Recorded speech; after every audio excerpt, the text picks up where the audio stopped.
Hello, welcome to our channel, welcome to Amy's channel. आज मैं reading कर रही हूँ कि आपका जो पर्सन है उसकी ट्रू फीलिंग क्या है और वो आपको क्या नहीं बताना चाहता, वो क्यों नहीं बता, मतलब कि वो उसकी ट्रू फीलिंग क्या है जो वो आपको नहीं कह पाता। ठीक है, मैं सिर्फ एक टैरो कार्ड और ये जनरल रीडिंग है, इसके अंदर कोई भी चीज़ पिका कार्ड नहीं है, तो मैं गिल्डाइट टैरो यूज़ कर रही हूँ और फिर ये अर्थ वॉरियर से एंजल के मैसेजेस निकालूंगी। ये मुझे बहुत पसंद है, इसमें बड़े स्पेसिफिक मैसेजेस आते हैं, इसमें कोई भी चीज़ लगी बंधी नहीं होती है। मुझे ये बहुत अच्छे लगते हैं और गिल्डाइट टैरो तो ऑलवेज माय फेवरेट। तो देखते हैं आपके पर्सन की आपके टूवर्ड्स फीलिंग क्या है और वो आपको क्या नहीं बताना चाहते हैं। बाज़ दफ़ा क्या होता है कि फीलिंग्स होती हैं लेकिन वो फिर भी आपको कुछ नहीं कहना चाहते हैं, और इसमें कोई जेंडर स्पेसिफिक नहीं है, कोई भी हो सकता है, male to male, female to female, और ऑपोजिट भी हो सकते हैं। और हर रीडिंग आपके लिए नहीं हो सकती है क्योंकि इसके अंदर जो है, जो सबसे बड़ी चीज़ है, बहुत सारे लोग देखते हैं, हज़ारों लोग देखते हैं, किसी ना किसी की कोई ना कोई एनर्जी पिक होती है। डिपेंड करता है आपकी एनर्जी और उस पर्सन की एनर्जी कितनी स्ट्रांग है जो टैरो कार्ड रीडर फील कर रहा है। ठीक है, तो देखते हैं ट्रू फीलिंग आपके पर्सन की क्या है जो आपका पर्सन आपको नहीं कह पा रहा है।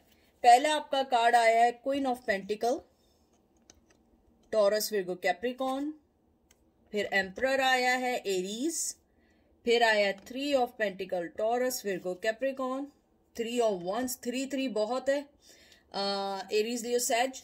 मुझे लगता है आपके में थर्ड पार्टी बहुत स्ट्रांग है, बहुत बहुत ज़्यादा स्ट्रांग है। आपके पर्सन ने आपको जो छोड़ा है वो किसी थर्ड पार्टी ही की वजह से छोड़ा है, क्योंकि आपके में 3 नंबर बहुत स्ट्रांगली आया है। तो अगर मैं देखूं आपके कार्ड्स की सिचुएशन इस टाइम, मैं थोड़े से यूं कर दूं ताकि आप लोगों को कार्ड्स दिखें। सबसे पहले जो आपका कार्ड आया है क्वीन ऑफ पेंटिकल, मुझे लगता है कि जो वो आपको सबसे पहले जो उनकी फीलिंग है जो वो नहीं कह पाते हैं वो ये है कि वो आपको एक बहुत ज़्यादा, एक कहते हैं ना कि एक बहुत ज़्यादा आपको समझते हैं कि आप एक बहुत सेट पर्सन हैं, या आप एक, यानी कि आप किसी पे फाइनेंशियली डिपेंड नहीं करते हैं, बहुत डाउन टू अर्थ हैं, आप डिफरेंट हैं। आप हो सकता है कि वेल्दी भी हो, वेल्दी डजंट मीन कि वेल्दी मतलब ये हो कि आप बहुत बड़ी मिलियनर हो और आप ऐसे पैसे उड़ा देते हो। मिलियन मतलब सेट का मतलब ये होता है कि आप लोग जो हैं एक तरीके से अपने वेल्थ के लिहाज से आपने अपनी लाइफ को पुट टुगेदर किया हुआ है। आप लोगों को अपनी लाइफ में शायद किसी की ज़रूरत ना हो सकता है हो, लेकिन वो पर्सन ये सोचता है कि आपको ज़रूरत नहीं। उसकी फीलिंग्स आपके टूवर्ड्स ये हैं कि आप जो हैं एक सेटल बंदा हैं या सेटल पर्सन हैं और आपको किसी भी चीज़ की ज़रूरत नहीं है, आपको किसी भी मनी वाइज ज़रूरत नहीं है, आप किसी से कभी भी किसी लालच पे नहीं मिलेंगे, आप में कोई ग्रीडीनेस नहीं है। उसके अलावा मुझे ये लगता है कि आपको वो देखते हैं कि आप बहुत वेल मैनर्ड है, मुझे बहुत स्ट्रांगली आया है, बहुत वेल मैनर्ड है, बहुत पॉइज हैं, बहुत कहते हैं ना मुखलिस टाइप के हैं।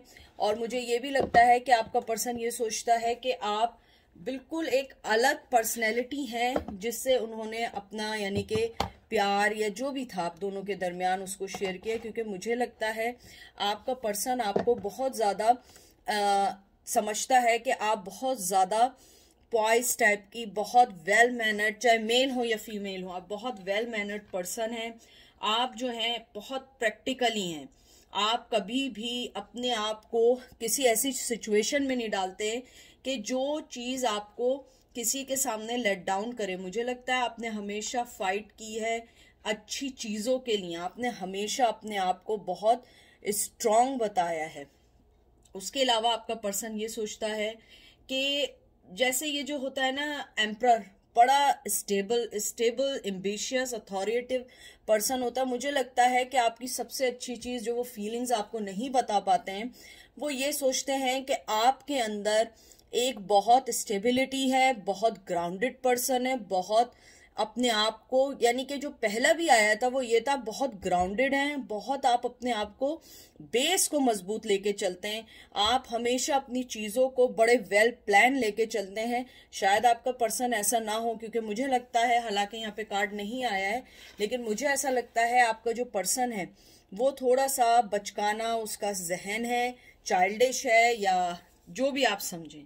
मुझे ये भी लगता है कि आपका पर्सन को ये लगता है कि आप कभी भी कोई फैसला इमोशनली नहीं करते, आप लोग बहुत स्ट्रांगली सोचते हैं उस चीज को, और हर वे में सोचते हैं, चाहे वो फैमिली का आई एम सॉरी, फैमिली का मैटर हो, किसी का भी मैटर हो, आप बहुत अच्छे तरीके से हर तरफ से सोचते हैं। ये नहीं करते कि एक तरफ से फैसला करके आप मूव ऑन हो जाते हैं। आपके अंदर उन्हें बहुत सारी वो चीजें और बहुत सारी वो चीजें अच्छी लगती हैं जो एक पर्सन दूसरे पर्सन के लिए अच्छा सोचता है, तो वो आपके लिए हमेशा यही सोचते हैं। आप बहुत सॉलिड, बहुत स्टेबल पर्सन है। 3 ऑफ पेंटिकल जो है वो रिवील करता है आपकी थॉट को, सक्सेस को, अचीवमेंट को, आपकी इम्प्रूवमेंट को। वो रिकग्नाइज करते हैं कि आप अपने वर्क, अपनी चीजों के साथ बहुत है। मुझे बार बार जो यहाँ पे एक स्ट्रॉन्ग मैसेज आ रहा है कि आपने अपनी लाइफ को बड़ा पुट टुगेदर किया है मनी वाइज, चाहे उनको छोड़ने के बाद या उनके साथ रहते हुए, या मनी वाइज नहीं तो आपने अपनी लाइफ को बहुत स्ट्रांगली, बड़ी स्ट्रेंथ के साथ आपने अपनी लाइफ को सेट किया है। मुझे ये भी लगता है कि आपकी जो भी अचीवमेंट है, जो भी एक्टिविटी है, वो हमेशा दिखाती है कि आप एक सक्सेसफुल पर्सन है, और आप अगर कोई काम स्टार्ट करते हैं, आप उस काम को एंड तक लेके जाते हैं, बीच में नहीं छोड़ते हैं। ये चीज आपका पर्सन फीलिंग करता है। मुझे तो ऐसा लग रहा है कि आपका पर्सन मोहब्बत से ज्यादा आपको एडमायर करता है। मुझे कहीं ना कहीं लगता है वो आपसे इंस्पायर है, शायद यही एक जेलसी उनकी हो। उसके अलावा मुझे ये लगता है 2 ऑफ वंस जो आया है, मुझे लगता है कि आपका जो पर्सन है वो आपको समझता है कि शायद आपने अपनी एनर्जी उनकी तरफ से मूव कर दी है। आपने अपना फ्यूचर देखते हुए, पीस देखते हुए आप लाइफ में मूव ऑन हो गए। हो सकता है कि वो पर्सन, में हमेशा अपनी उसमें, आजकल जो मेरी रीडिंग्स हो रही हैं मोस्टली ये आ रहा है कि आपका पर्सन जो है वो शॉक्ड है कि आपने अपनी लाइफ को जिस हिसाब से, जिस वे में मूव किया है, इट्स नॉट ईजी। आपने बड़े स्ट्रांगली अपनी लाइफ को मूव किया है, आपने बड़े स्ट्रांगली अपनी लाइफ के बारे में सोचा है। मुझे ये भी लगता है कि आपका पर्सन आपको ये भी कहना चाहता है कि आपने अपने पीस को चुन के ये चीज को वाज़ेह किया है कि आप बड़ी यानी कि आप रियलिटी में रहने वाले लोग हैं। आप फोकस करते हैं अपने फ्यूचर प्लान पे। आप लोग जो हैं, पोटेंशियल है कि आप किसी भी रिश्ते को लेके चल सकते हैं, और किसी भी रिश्ते को ख़त्म करने में आप 1 मिनट नहीं सोचते हैं, क्योंकि मुझे लगता है कि आपका पर्सन ये सोचता है कि कहीं ना कहीं आप उन्हें छोड़ के गए हैं, तो आपने अपनी लाइफ के राइट पैथ को, राइट चीज़ों को सोचा है। मुझे ये भी लगता है कि आपका पर्सन आपको ये भी कहना चाहता है कि आप जो हैं हमेशा से एक ग्राउंडेड पर्सन तो थे, लेकिन आपने हमेशा दूसरों का जिस तरीके से सोचा है, और जैसे ये 6 ऑफ कप आया, आपने हमेशा, आपकी थॉट्स जो है ना वो हमेशा पास से जुड़ी होती हैं, लेकिन वो आप अपने फ्यूचर पे इम्प्लीमेंट नहीं करते या फ्यूचर पे शो नहीं करते। आप हमेशा पास से लेसन सीख के आगे बढ़ते हैं। मुझे लगता है आपका कोई चाइल्डहुड फ्रेंड भी हो सकता है, चाइल्डहुड नहीं है तो कोई बहुत लॉन्ग टर्म रिलेशन था जिसने आपको छोड़ा है, या लॉन्ग टर्म कमिटमेंट था जिसने आपको अचानक से छोड़ा है। मुझे लगता है कि आपका पर्सन जो है वो ये कहना चाहता है कि आपने अपनी लाइफ में, जो लव लाइफ में एक लिमिटेशन बनाई है, वो चीज उनको प्रोवोक कर रही है कि वो आपकी तरफ आए, वो आपको इक्वल गिव एंड टेक दें, वो आपको वो सारी चीजें प्रोवाइड करें जो एक रिश्ते में एक दूसरे को देते हैं। मुझे ये भी लगता है कि आपका पर्सन जो है वो ये समझ रहा था कि शायद आप पास्ट को सोच के फ्यूचर में मूव ऑन नहीं होंगे, आप अपनी लाइफ को कहीं ना कहीं स्टक कर देंगे, लेकिन वो चीज स्टक नहीं की, बल्कि आप उस चीज से बहुत आगे निकल गए। आपने उस चीज को छोड़ के ये सोच लिया कि नहीं, ऐसा नहीं करूंगी या ऐसा नहीं करूंगा, मैं पास से लेसन लूंगा और मैं आगे बढ़ूंगा या बढ़ूंगी। ठीक है, बहुत अच्छी रीडिंग आई है, क्योंकि मुझे सबसे अच्छी चीज इस बात में ये लग रही है कि आपका पर्सन ये नहीं कि वो आपसे फिजिकली अट्रैक्ट है या इमोशनली अट्रैक्ट है, वो भी हो सकता है, लेकिन they admire your strength, your like as a grounded person, as a ambitious person, और जिस तरीके से आपने अपनी लाइफ को पुट टुगेदर करके आगे बढ़ना है, they are really really admire. और उनको जो सबसे अच्छी बात लगती है, आप हर चीज को कंप्लीट करते हैं, कोई भी चीज रास्ते में छोड़ के भाग नहीं जाते। Tower, Aries, Leo, says, queen of swords. Queen of swords अगर मेरी रीडिंग में ना आए, हो ही नहीं सकता। क्वीन ऑफ सोर्ड्स आजकल बहुत आ रहा है। Gemini, Libra, Aquarius, knight of swords, Gemini, Libra, Aquarius, page of swords. Oh really, Gemini, Libra, Aquarius, two of swords. Oh my God. सबसे पहले तो बहुत ज्यादा एयर एनर्जी है, बहुत बहुत बहुत ज्यादा एयर एनर्जी है। मुझे लगता है कहीं ना कहीं या आप एंजाइटी में है या वो पर्सन एंजाइटी में है। मुझे लगता है उस पर्सन को ये लगता है आपने उन्हें अपनी लाइफ से बहुत बहुत, यानी कि नॉर्मल चीज नहीं है, बहुत स्ट्रांगली आपने उन्हें बाहर कर दिया है, और वो ये चीज बहुत स्ट्रांगली फील कर रहे हैं। टावर मूवमेंट, मुझे लगता है कि आपका पर्सन ये सोचता है कि आपने अपने रिश्तों को पहले बचाने की कोशिश की, लेकिन जब सब कोलैप्स हो गया, आप अपनी लाइफ में बहुत स्ट्रांगली मूव हुए। आपने वो टावर मूवमेंट अपनी लाइफ में लिया है जहां पे आपको उनकी जरूरत नहीं है। टावर मूवमेंट जो होता है, एक तरीके से अगर देखें कि इसकी फाउंडेशन जो है स्ट्रांग नहीं होती है। जब भी ये बिल्डिंग कोलैप्स कर रही है या गिर रही है, उसका रीजन क्या है? उसका बेस मजबूत नहीं। आप दोनों के रिश्ते में आपके पर्सन का एफर्ट मजबूत या स्ट्रांग नहीं था, सिर्फ आप थी जो इस बिल्डिंग को या इस टावर को आप बचाना चाह रहे थे, लेकिन वो नहीं बच सका because of their lack of communication, lack of interest, lack of efforts. आपका पर्सन ये सोचता है, यानी जो उसकी फीलिंग्स हैं, ट्रू फीलिंग्स, वो ये कभी एक्सेप्ट नहीं करेगा कि ये जो अनएक्सपेक्टेड एंडिंग हुई है वो उसकी वजह से है, क्योंकि उसे पता है उसने क्या किया है। इसके अंदर मुझे एक चीज बड़ी बहुत ज्यादा जो अट्रैक्ट कर रही है, मुझे लग रहा है कि आपका पर्सन जो है ना, they pretend they doesn't know anything. वो आपके सामने शो करता है, लेकिन टू बी ऑनेस्ट उन्हें पता है कि उन्होंने आपके साथ क्या किया है और वो क्या कर रहे हैं। क्योंकि आपके जो फीलिंग्स आई हैं इधर, जो मैं देख रही हूँ, मुझे लगता है आपका जो पर्सन है वो ये समझना, अपने आप को समझाना चाहता है कि मुझे कुछ नहीं पता, लेकिन आई थिंक वो अपने आप से जो है ना झूठ बोल रहा है या अपने आप से खेल रहा है। ही नोस कि उसने आपके साथ क्या किया है। मुझे लगता है ये चीजें बहुत मायने रखी हैं आपकी लाइफ में, जिसने आपको एंजाइटी दी है, डिप्रेशन दिया है, आपको बहुत हर्ट किया है। बहुत बहुत ज्यादा एयर एनर्जी है, और एयर एनर्जी जो होती है बहुत ज्यादा, कहते हैं ना कि उसके अंदर इमोशन हर्ट हुए होते हैं। मुझे लगता है आपकी जो उनकी फीलिंग्स है उनके दिल में, वो यही है कि उन्होंने आपकी फीलिंग्स को हर्ट किया है और उन्होंने आपको सफर किया था एक लॉस में, लेकिन आप as a queen of swords बन के आए।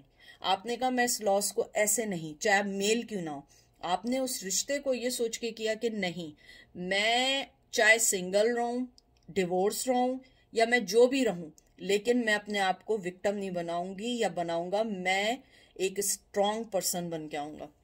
मुझे लगता है कि आप लोगों ने अपनी इनर स्ट्रेंथ को बहुत अच्छे से गेन किया है, बहुत अच्छे से। मुझे बहुत क्लियर सुनाई दे रहा है कि आपने इस रिश्ते के ख़त्म होने के बाद अपने आप को जैसे इंडिपेंडेंटली आपने एक, कहते हैं ना, आपने एक हिट बैक किया है अपने राइट्स को फाइंड करने के लिए।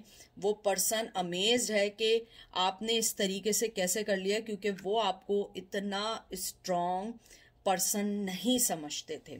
नाइट ऑफ सोर्स जैसे आया है, नाइट ऑफ सोर्स जो है ये कहते हैं कि क्विक माइंडेड डिसीजन है। मुझे लगता है आपके पर्सन ने बहुत क्विक माइंडेड डिसीजन लिया था, और वो ये समझ रहा था कि मैं जहां जा रहा हूं everything will be green other side, but उसे मालूम चला कि नहीं, ऐसा नहीं है।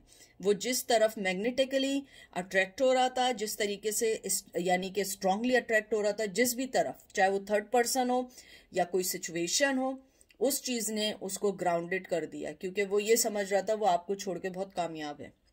मुझे ये भी लगता है कि आपका पर्सन जो है बहुत ज़्यादा अपने आप को एक समझ रहा है कि वो अपनी फीलिंग्स में कंफ्यूज हो गया है, उसे नहीं समझ आ रहा है मैं तेज़ी से आऊं या मैं रुक जाऊं, मैं क्या करूं, उसको नहीं समझ आ रहा। और साथ ही आपका ये जो आया है पेज ऑफ सोर्स, मुझे लगता है कि वो आपको ऑनलाइन स्टॉकिंग कर रहा है, आपको ऑनलाइन चेक कर रहा है, आप क्या कर रहे हैं। ये बड़े यंग और चाइल्डिश एनर्जी है और एयर एलिमेंट है मुझे लगता है, क्योंकि ये भी जो पेज ऑफ सोर्ड्स है ये भी एक quick decision, quick minding decision लेने का है। आपके पर्सन के साथ सबसे बड़ी जो चीज है वो एक सीक्रेटिवली एनी कहते हैं ना, वो जो होता है एनी, मुझसे बोले ही नहीं जा रहे, एनी एना, oh my god, my mouth is mumbling right now.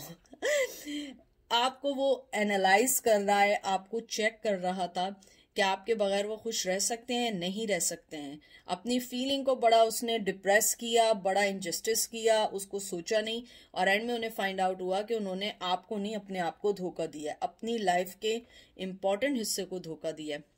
मुझे लगता है कि आपका पर्सन जो है वो अब इस डिसअपॉइंटिंग को फील कर रहा है। पहले आप फील कर रहे थे, अब वो फील कर रहा है कि उसने आपके साथ जो भी किया है वो बहुत गलत हरकत की है, बहुत डिसअपॉइंट आपको किया है। और 2 ऑफ सोर्ड्स मुझे लगता है पहले उसने अपने आप को जो है ना डेडलॉक एग्जिट कर दिया था कि नहीं बस अब नहीं चलेगा रिश्ता, अब ये नहीं होगा, अब मैं उस तरफ जा रहा हूँ जहाँ पे ग्रीनरी ज्यादा है। और बाद में उसे पता लगा कि ओ कि मैंने तो अपने आप बेवकूफ़ी कर दी, क्योंकि उसने आंखें बंद करके डिसीजन लिया था। तो मुझे ऐसा लगता है आपका पर्सन जो है, जो मेन थिंग है जो आपके रिश्ते में, वो यही है कि वो आपको अब एक लॉस्ट लव के साथ साथ वो ये समझता है उसने आपके साथ सही नहीं किया, उसे सही फैसला लेना चाहिए था, उसे आपके लिए राइट वे में सोचना चाहिए था। उसकी फीलिंग्स यही हैं कि उसने आपको खो दिया है, और आप जिस तरीके से स्ट्रांग बन के आए हैं या आई हैं वो इसको एक्सपेक्ट नहीं कर रहे थे। वो ये समझ रहे थे कि आप उनके बगैर जो है चल नहीं पाएंगे, पास्ट में रहेंगे, और ये जो टावर मूवमेंट है वो लेकर आएंगे। मुझे लगता है ये टावर मूवमेंट आप लेकर आए, आपने उनको बताया है कि I am really happy without you, so don't worry about my things, you have to worry about your stuff and move on with your life. तो मुझे लगता है कि आपका जो पर्सन है ही इज थिंकिंग के और शी इज थिंकिंग कि आप जो है अब उन्हें अपनी लाइफ में नहीं लेंगी। तो मुझे उसका आउटकम यही लगता है कि जो आपका पर्सन है उसका जो मेन चीज है वो यही है कि वो ये समझ रहा है कि आप उन्हें वापस नहीं लेंगे। जिस तरीके से उसने आपको हर्ट किया है और आपको छोड़ के जो दूसरी चीज को उसने पिक किया, चाहे वो थर्ड पार्टी हो, मॉम हो, कोई पर्सन हो, कोई रिश्ता हो, कोई ट्रेडिशन हो, कोई मजहब हो, उस चीज ने उसको वो सेटिस्फेक्शन नहीं दी जो सेटिस्फेक्शन आप दे रहे थे। अब मैं एंजल के सिर्फ 2 कार्ड्स निकालूंगी। सबसे पहले तो आया है ओ हाई का, ठीक है, और उसके बाद आया diamond tiger of the black moon, second chance bring success. Angel आपको जो सबसे पहले एक जो चीज कहना चाहते हैं, सबसे पहले या तो वो 40 इयर्स के हैं या 40 वीक्स हो गए आपको मिले हुए, या वो 37 के हैं या 37 वीक्स हो गए आप लोगों को मिले हुए, या आप हो सकते हैं। मुझे लगता है एंजल आपको जो सबसे पहली चीज ये कहना चाहते हैं कि आप जो हैं एक बड़ी स्ट्रांग पर्सनैलिटी हैं। मुझे नहीं पता, लेकिन एंजल आपको ये कहना चाहते हैं कि आप बड़ी स्ट्रांग पर्सनैलिटी हैं, और आप जो हैं आप अपने आप को सपोर्ट करते हैं अपनी एनर्जी से, अपनी फीलिंग से, अपने विजडम से। आपके इनर जो मदरली जो आपका नेचर है, चाहे मेल हो या फीमेल हो, आप उसे बड़े स्ट्रांगली चैलेंज करते हैं और उस चीज से आप बाहर आ जाते हैं, और यही चीज आपका पर्सन भी एग्जैक्टली सोचता है। तो आपका कंक्लूजन ये है कि आप अपने सेल्फ एक्सप्रेशंस को हमेशा रखें, और एंजल आपको ये कहना चाहते हैं कि आप उस फियर और एंजाइटी से निकल जाएं कि वो पर्सन कब आएगा, कब जाएगा, क्या वो कभी भी नहीं आएगा। आप उस चीज को वक्त पे छोड़ दें, डिवाइन टाइम पे छोड़ दें, और फेस करें आप अपनी रियलिटी को, क्योंकि अगर जिसको भी आना होगा वो जरूर आएगा, और जिसको नहीं आना वो नहीं आएगा। तो आप अपनी जो लाइफ है आप किसी के इर्द गिर्द जाया नहीं करें, बल्कि अपनी लाइफ पे गौर करें। फिर diamond tiger of the black moon जो है, second chance bring success. Angel आपको कहना चाहते हैं कि आप किसी को जज नहीं करें, इंक्लूडिंग अपने आप को भी जज ना करें कि क्या मैंने गलती की है या उसने गलती की है। पॉसिबिलिटी है कि दोनों की गलती ना हो, पास्ट में कुछ ऐसी सिचुएशंस रही हों कि आप दोनों ही एक दूसरे को ना समझ पाए। ये एंजल कह रहे हैं। एंजल आपको ये कहना चाहते हैं कि आप अपने आप को, अपनी लाइफ को सेकंड चांस दें, अपनी इंट्यूशन पे जाएं। आप उस साइकिल को दोबारा रिपीट नहीं करें जो आपको लगता हो कि वो पर्सन आपको रखेगा या नहीं रखेगा, बल्कि आपको अपने आप से सोचना है क्या उस पर्सन में इतनी कहते हैं ना, वो इतना एलिजिबल है आपकी लाइफ में कि you allow them to come back in your life. ये ना हो कि वो आपकी लाइफ में और फिर आपको छोड़ के चला जाए। तो स्ट्रांग बने, बिल्कुल कहते हैं ना शेरनी की तरह या शेर की तरह या चीते की तरह या टाइगर की तरह या टाइग्रेस की तरह, कि आप जो है किसी चीज से नहीं करेंगे। हाँ आएंगे, आप थिंक करेंगे जैसे उस पर्सन ने आपको थिंक किया, आपको जज किया। आप भी सोचिएगा अपनी लाइफ को पहले और उसके बाद उसके बारे में सोचिएगा, क्योंकि आपकी life more than important then any persons. तो ये थी आज की रीडिंग। आई होप आप लोगों को पसंद आई होगी। अपना ख्याल रखिएगा, दुआओं में याद रखिएगा और वक्त के साथ चलें, वक्त को थामने की कोशिश ना करें। जो चीज़ डिवाइन ने रखी हुई है वही चीज़ होगी। हर चीज़ कभी किसी एक को नहीं मिल सकती। ठीक है, टेक केयर, बाय।